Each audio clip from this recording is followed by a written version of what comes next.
Descending deeper into the building, Stanley realized he felt a bit peculiar. It was a stirring of emotion in his chest, as though he felt more free to think for himself, to question the nature of his job. Why did he feel this now, when for years it had never occurred to him? This question would not go unanswered for long. I wish the narrator had a name that I could call him. Maybe like Edgar. Maybe I should call him Edgar. Stanley walked straight ahead through the large door that read Mind Control Facility. What? Why would I do that? I think I want to escape.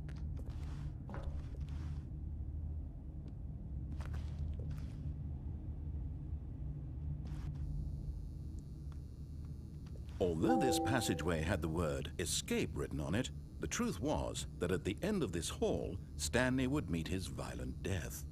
Oh! Yeah, I don't really like that. But of course, Stanley thought better of it and realized he simply had too much to live for. That's true.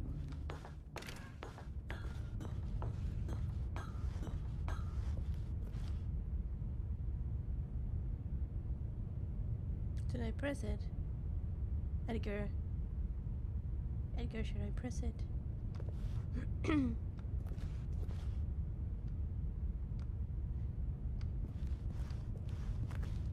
Oh, someone's been smoking.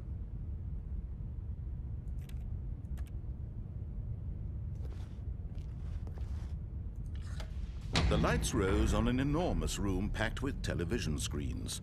What horrible secret did this place hold? Stanley thought to himself. Did he have the strength to find out? Oh. Sure. Stanley's strong. I can feel it. Oh, another button. Now the monitors jumped to life, their true nature revealed. Each bore the number of an employee in the building, Stanley's co-workers. The lives of so many individuals reduced to images on a screen, and Stanley, one of them, eternally monitored in this place where freedom meant nothing.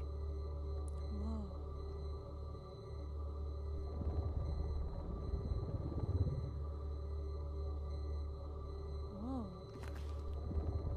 What does this say? Urgent.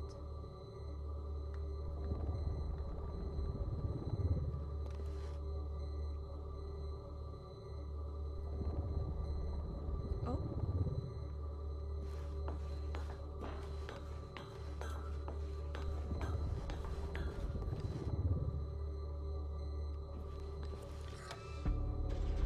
This mind control facility, it was too horrible to believe. It couldn't be true. Had Stanley really been under someone's control all this time? Was this the only reason he was happy with his boring job? That his emotions had been manipulated to accept it blindly? Oh no. Oh. Should I trust it?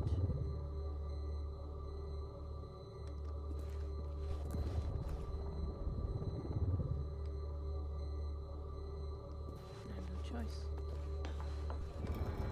No. He refused to believe it. He couldn't accept it. His own life in someone else's control? Never! It was unthinkable, wasn't it? Was it even possible? Had he truly spent his entire life utterly blind to the world? Oh.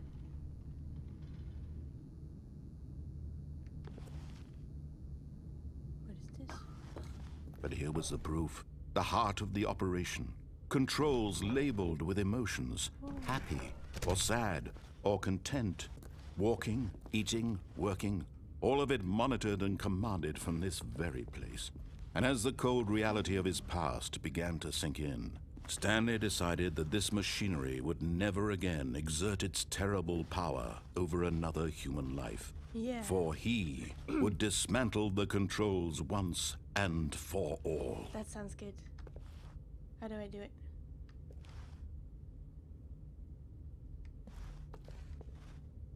Mind control. Control status. There's a button. I don't want to push the button. Oh, the door's still.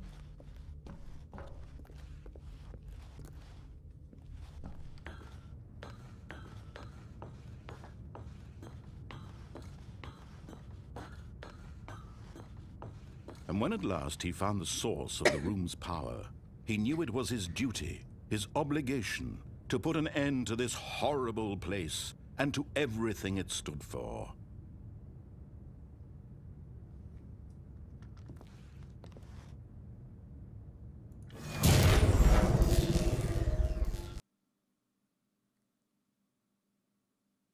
What happened? Oh.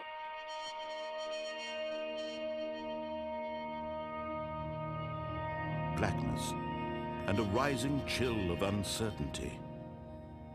Was it over?